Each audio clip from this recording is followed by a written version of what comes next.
Unitarian Universalists tend to put a very high value on truth. Indeed, probably the most UU idea in our principles is that of a free and responsible search for truth and meaning. Theologically, this is a big deal. In our denomination, we don't pretend that we can teach our congregants about the nature of ultimate reality, the source of all. We do not define God or the spirit of life, and we make no claim that these things exist or that they do not exist. We leave that up to the individual, and we charge each of us to contemplate such questions and develop our own conclusions. We pose no creed, no set belief, and this does differentiate us from most religious traditions. So to UUs, ultimate truth is important because we need to figure it out for ourselves. Does this mean that we don't hold any truth as knowable? Of course not. We do subscribe to the knowledge and teachings of science, leaving room for skepticism, of course, and have deep respect for the base knowledge that we have so carefully developed over time. While we accept that scientific facts might change with new insights or new research, the cumulative products of research, analysis, and testing are our current best guess at how things work, what we can claim to be true. For the most part, we know what we don't know, and we understand which facts rest as much on theory as on discovery. I can stand here or sit here as I'm doing and claim many things as true with real confidence. And I can evaluate the certainty of most of these truths. For example, I'm quite confident that the COVID-19 virus is real and that we have been in a state of pandemic because of this virus and its ever mutating forms. I cannot claim that the vaccines we developed are the best possible course, but I know they represent our best understanding about how to fight this pandemic and protect ourselves. We create models and theories about what is true, and our great skill should be the capacity to assess the confidence we attach to all such information. In science, we do this by following the scientific method and subject all learning to replication experiments and peer review. In other areas, we used fact-checking, set standards of objectivity, engage in information exchange, and again, use peer review to establish what we think we can hold to be true. We must be vigilant because we know that our recollections are imperfect and that many of our interpretations are driven by our own cultural expectations and self-serving narratives. Ideally, we trust science more than journalism or history and share the products of each. We expect to hold a basic common agreement about what is known to be true. At least this is what we expect. Sometimes the wheels just sort of fall off. Standards become compromised and confidence in what is true slips a bit or even disappears. We are living in such a time. America is divided in many ways, but the extent to which we can't even agree about public and obvious events is new and unusual. Some scattering of knowledge and points of view is unavoidable, but we now have this newfound ability through the internet to access what we want to see and hear, and to stay clear of information that's discordant to our point of view. There will always be conspiracy theorists and those who deny scientific fact, but now they can find one another, reinforce their ideas, and spread them further. It's so apparent that there's a huge truth gap in America. One large group believes that the last election was stolen, that the insurgents in the Capitol building last year were peaceful and respectful, that COVID vaccines are threatening and face masks unnecessary. It is one thing to know philosophically that truth can be elusive, and another to reject facts supported by overwhelming evidence. By far, most of these situations can be attributed to the big lie, which was perpetuated by our previous president and his associates. Listen to this psychological assessment. His primary rules were never allow the public to cool off, never admit a fault or wrong, never concede that there may be some good in your enemy, never leave room for alternatives, never accept blame. Concentrate on one enemy at a time and blame him for everything that goes wrong. People will believe a big lie sooner than a little one. And if you repeat it frequently enough, people will sooner or later believe it. Sound familiar? However, this was not written about Donald Trump. It was written in 1943 in a US intelligence assessment of Adolf Hitler. Hitler is the person that first conceived of the big lie and applied it effectively to gain and hold power. And often it seems like he wrote the playbook that's being used today. In 1925, that's almost 15 years before World War II started, he wrote in Mein Kampf, "In the big lie, there is always a force of credibility, because the broad masses of a nation are always more easily corrupted in the deeper strata of their emotional nature than they are consciously or voluntarily. And thus, in the primitive simplicity of their minds, they more readily fall victims to the big lie than the small lie, since they themselves often tell small lies in little matters, but would be ashamed to resort to large-scale falsehood. It would never come into their heads to fabricate colossal untruths, and they would not believe that others could have the impudence to distort the truth so infamously. Even though the facts which prove this to be so may be brought clearly to their minds, they will still doubt and waver and continue to think that there must be some other explanation."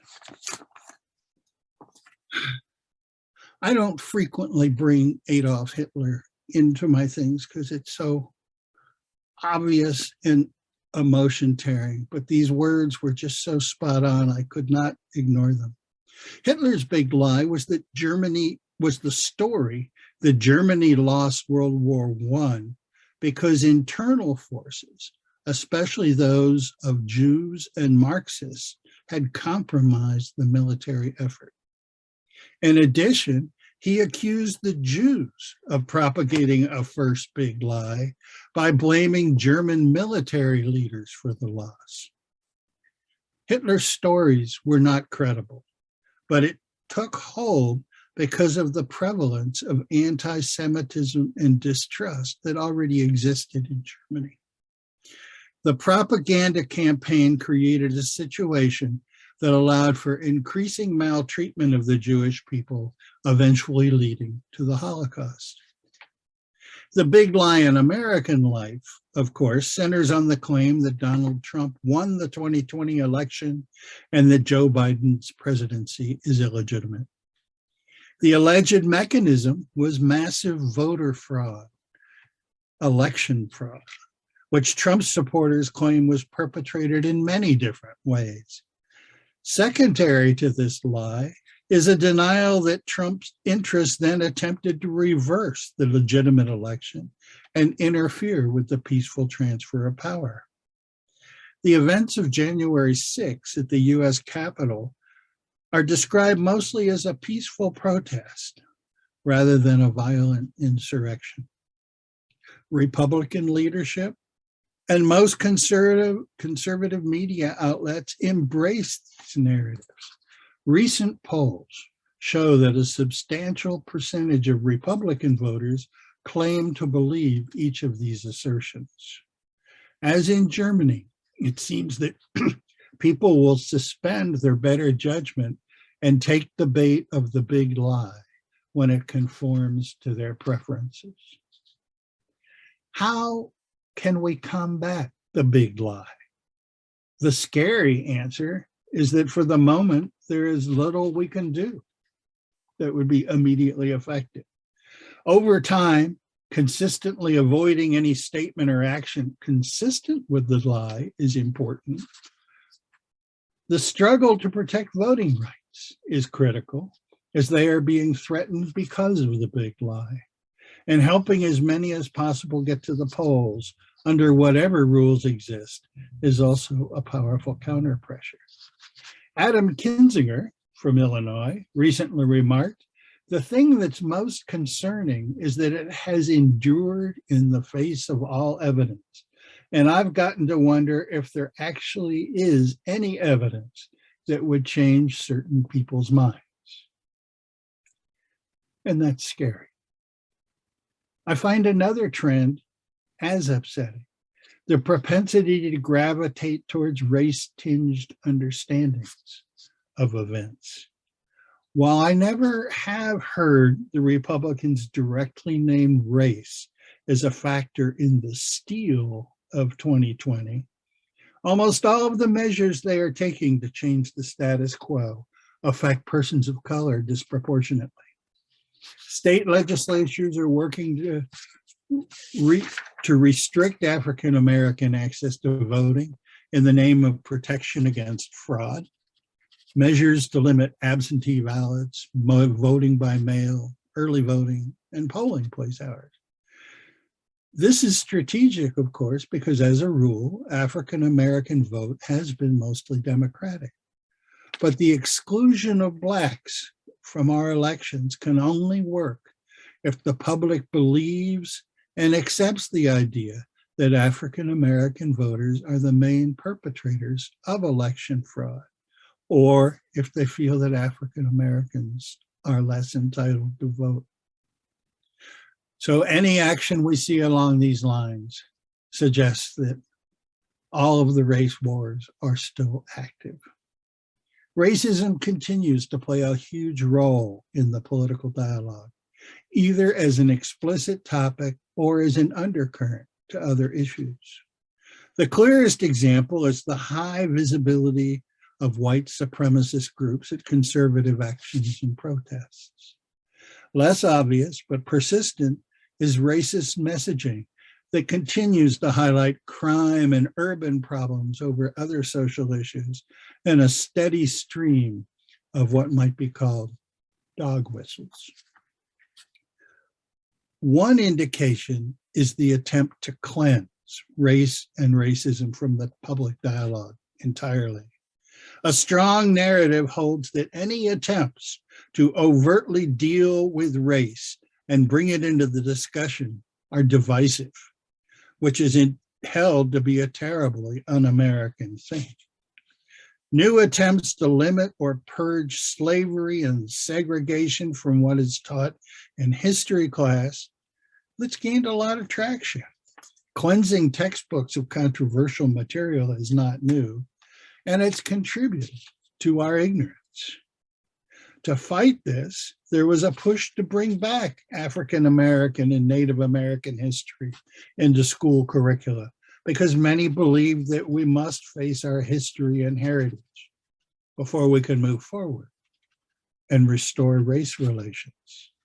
Slavery, genocide, settler colonialism, these are not topics that resonate favorably, even if they are our real history.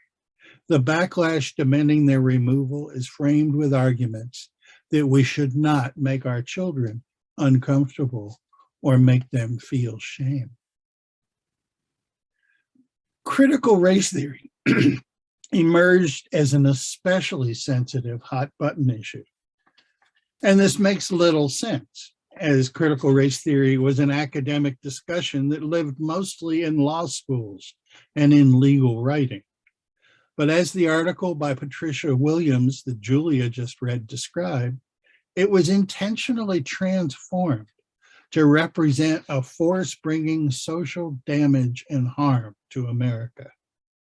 Few people had heard of critical race theory before Trump's executive order banning it. But since then, it is being cited and described everywhere, almost always in a derogatory manner. As was explained, critical race theory became notorious almost entirely due to the effects and contributions of one man, Christopher Ruffo from the Manhattan Institute, a conservative think tank. Ruffo's stated goal, as Julia told us, was to run a public persuasion campaign that would conflate any number of topics and deposit them into this new bucket called critical race theory, steadily driving up negative perceptions, eventually turning it toxic. Loading various cultural insanities into the one category, he rebranded this term to contain many things unpopular with Americans. What critical race theory really represents in the eyes of most white Americans is simply a tool designed to make them feel guilty and ashamed because they are white Americans. Nothing more and nothing less. Christopher Ruffo did his work very well. And there's collateral damage because African American history is linked in their minds to critical race theory. They fear what it will do to their kids if taught in school. And because anti-racism efforts and diversity training are linked in their minds to critical race theory, they see them as intended to divide and not to heal. Such blatant manipulation of a thoughtful idea, such brilliant racist propaganda, as we saw in the recent Virginia elections, as well in contentious public meetings all over the country, people do mobilize over what they think is taught in schools with direct and visceral emotion. Yet, and this is the catch-22, until we allow the truth to be taught, the responses of our public will remain wrapped in ignorance and fear. Our children don't need to be told that race doesn't matter because they can see for themselves that it does. What they need is strategies for learning to deal with our racial history. They need to know that while many of our forebears behaved in ways we now see as shameful, that they should not themselves feel any shame unless they are perpetuating the old inequalities. In today's America, many people know the truth, but far too often the truths they know are different. We expect some differences of opinion and consider that to be healthy. If we share basic truths, then we can work from that common ground to review and reconsider our opinions. But when truths differ, where can the discussion begin? When truths differ, where can the discussion begin? Argument is ineffective, name-calling counterproductive, force will reinforce division. So what to do? I have no good advice other than remain true to yourself, question what you believe as you can, and learn what they believe as you can. Learn all you can. If they define an idea like critical race theory, we have to let them have the name, but keep the ideas that it always held and continue to let them work. This is how you remain true to yourself. Be generous and kind and compassionate to all, while always honoring and knowing your truth. Eventually, we might come together, maybe when the truths change, or more likely, when today's truths become irrelevant. We will see. Blessed be. Amen. Ashe.